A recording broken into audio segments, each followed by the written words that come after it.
Hello friends, নমস্কাৰ মই makeup artist Arup Das আজি মোৰ ফেচবুক পেজত আজি এটা সুন্দৰ ভিডিঅ' বনাবলৈ ওলাইছোঁ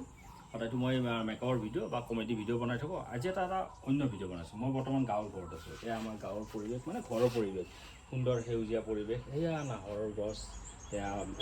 অগৰু তাৰপিছত জলফাই এয়া লিচু বা বিভিন্ন ধৰণৰ গছ আছে এটা প্ৰাকৃতিক পৰিৱেশে ভৰপূৰ আমাৰ গাঁৱৰ ঘৰ তো আজি মোৰ মানে ভিডিঅ'টোৰ উদ্দেশ্য যিটো ভিডিঅ'ৰ কাৰণে বনাই আছোঁ তাৰে মই এটা আভাস দিছোঁ এইখন দেখিছে যে এইখন হ'ল মোৰ মৰমৰ সেই মৰমৰ বাইক এইখন RX 100 দেখিছেনে এইখন RX 100 এই RX 100খন হয়তো অসমীয়া চিনেমা ইণ্ডাষ্ট্ৰী যিসকলে মোৰ লগত কাম কৰিছিলে বা কৰিছে তেওঁলোকে এটা সময়ত মোক এইখন দি শ্বুটিঙত যোৱা ফটোশ্বুটত যোৱা দেখিছিল এই RX 100খনৰ এটা সুন্দৰ কাহিনী আছে এইটো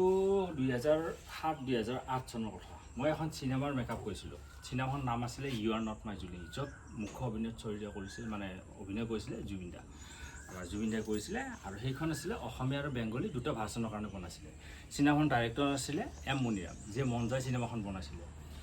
কি কাৰণত দুৰ্ভাগ্যবশতঃ চিনেমাখন আজিলৈ ৰিলিজ নহয় মানে ইউ আৰ নট মাই জুলি এই চিনেমাখন দুটা ভাষাত আছিলে য'ত জজ বেকাৰো বেংগলী ভাৰ্চনটোৰ কাৰণে এক্টিং কৰিছিলে আৰু অসমৰ শ্ৰদ্ধাৰ বহুত কেইজন ভাল এক্টৰ আছিল যেনে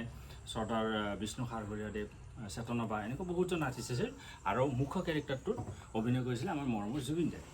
তো এবাৰ কি হ'ল শ্বুটিং খাৰঘুলিত চলি আছিলে আমাৰ গুৱাহাটীৰ বিভিন্ন আশে পাশে শ্বুটিং চলি আছিলে এবাৰ কি হ'ল খাৰঘুলি সেই যে টাৱাৰটো এতিয়া য'ত জুবিন দাৰ ঘৰটো আছে সেই ঘৰটোৰ পৰা মানে প্ৰাক্তন মিনিষ্টাৰ ভিগুকণৰ ঘৰৰ সন্মুখেৰে যাব লাগে এটা ৰাস্তা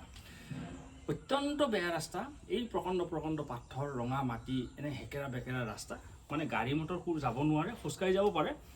তো অকণমান এনেকৈ কৰি কিবা কৰি এনেকুৱা মানে খুব ষ্ট্ৰং কিবা হ'লে যাব পাৰিব যেনে RX 100 টাইপ তো প্ৰডাকশ্যন মেনেজাৰ আছিল মনোজ বিশ্বাই ক'লে যে আজি আমাৰ শ্বুটিং তাত আছে গতিকে জুবিন দাক তোমাৰ বাইকত লৈ যাবা তোমাৰ RX 100 যিহেতু সেই ৰাস্তাত বেয়া হ'লে উঠি যাব মই ঠিক আছে মই লৈ যাম তো ঠিক টাইমত আহিল তো জুবিন দাক ক'লোঁ মই যে জুবিন দা আপুনি মোৰ লৈ যাবলৈ হয় নেকি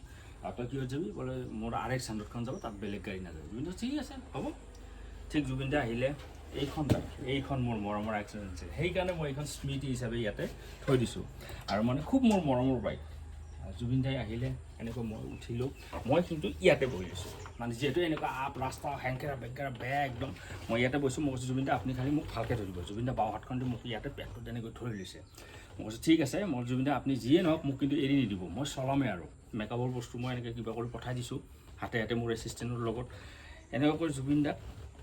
মই লৈ সেই ৰাস্তাটোত এনেকুৱা কৰি চলাই আৰু এনেকৈ গৈ সেই ৰাস্তাটো ভীষণ বেয়া ৰাস্তা গৈ আমি সেই টাৱাৰৰ যিখিনি সমতল জেগা তাত পাই গ'লোঁ শ্বুটিঙৰ লোকেশ্যন বাকী মানুহবোৰতো খোজকাঢ়ি আহিছিলে টেকনিচিয়ান গৈ নামিলোঁ বাইক ষ্টেণ্ড কৰিলোঁ জুবিন দাই নামি শ্বুটিঙৰ মানুহখিনিক কৈছে যে RX 100 আলফাই কিয় ইউজ কৰিছিলে আজিহে গম পালোঁ এইখন কি খাতাৰনাক বাইকে ইমান বেয়া ৰাস্তা সেই ৰাস্তাটোদি আমি গুচি আহিলোঁ মানিছোঁ দেই RX 100খনক আৰু শ্বুটিং যেতিয়া জোনালীত চলিছিলে তেতিয়া জুবিন দাই বহুদিন এই মোৰ RX 100খন চলাইছিলে RX 100 এটা প্ৰব্লেম আছিলে হয়তো বহুতে জানিব বেছি মানে 1 নম্বৰ গিয়াৰ লগা বেছি ৰেষ্ট দিয়াৰ লগে লগে কেতিয়াবা এই হেডলাইটৰ বাল্বটো ফিউজ যায় তেনেকৈ বহুতবাৰ জুবিন দাই বিৰাট জোৰত চলায় সদায় প্ৰায়ে যেতিয়া জুবিন দা অফ থাকে মানে কেতিয়াবা কয় আৰু দেচোন মই ডিজিৰ পৰা আহোঁ বুলি কয় এনেকৈ মোৰ এইখন লগাই আহিবাৰ মই দেখোঁ বাল্বটো সদায় ফিউজ খেদায় মানে অভাৰ হেৰি কৰে খুব মানে চলাইছিলে খুব ভাল পাইছিলে বিৰাট আৰু সেই স্মৃতিটো এই যেতিয়া মই বাইকখন দেখোঁ মানে ঘৰত আহিলে দেখোঁ তেতিয়া মোৰ যেতিয়াই মানে জুবিনদাৰ সেই যে বাইকত উঠি গৈছে মই বহুতকে কৈছোঁ মোৰ সেই স্মৃতিটো মনত পৰে আজি তাকে মনত পৰিলে সেই স্মৃতিটো এই বাইকখন মই খুব মৰমত যিহেতু মই আজিকালি RX 100 নচলাওঁ এক্টিভা চলাওঁ কাৰণ এইখন গাঁৱত থৈ দিছোঁ মাজে ভাইটি চলাইছিলে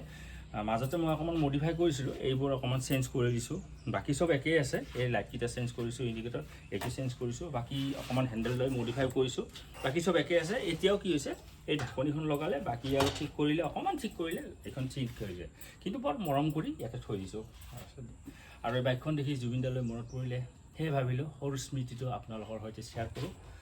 আৰু আজিলৈ ইমানতে আহিছোঁ ধন্যবাদ নমস্কাৰ